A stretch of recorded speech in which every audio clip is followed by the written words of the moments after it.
हिंदू धर्मात विश्वासघाताला स्थान नाही, विश्वासघाताला स्थान नसल्याचे शंकराचार्यांनी सांगितले। खासदार संजय राऊत यांचं वक्तव्य हिंदू धर्मात विश्वासघाताला स्थान नाही, शंकराचार्यांनी विश्वासघाताला स्थान नसल्याचं सांगितलंय। संजय राऊत यांचं वक्तव्य तर शंकराचार्यांच्या तोंडून वदवून घेणे अयोग्य आहे असं शिवसेना प्रवक्ते अरुण सावंत यांनी म्हटलं। अरुण सावंत यांनी राऊतांना टोला लगावलाय।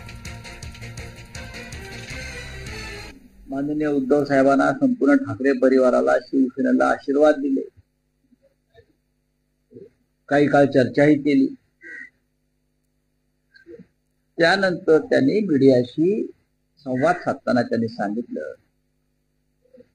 की उद्धव ठाकरे शिवसेना पक्ष प्रमुख यांच्या बाबतीत विश्वासघात झाला आणि हिंदू धर्मात विश्वासघाताला आणि फसवणुकीला स्थान नाही।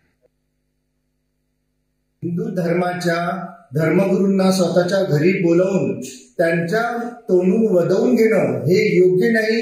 अशा वेळी मतदान होत नसतं। त्याकरिता जनतेमध्ये तळागाळामध्ये जाऊन जनतेची सेवा करावी लागते, प्रत्येकाला भेटावं लागतं। तेव्हाच जनता जनार्दन हाच खरा परमेश्वर असतो आणि तो मतदान करत असतो। तेव्हा या धर्मगुरूंना आपल्या घरी बोलावून त्याचा राजकीय फायदा मिळवण्यासाठी प्रयत्न करणं हे पूर्णपणे चुकीचं आहे, एवढंच मी सांगेन।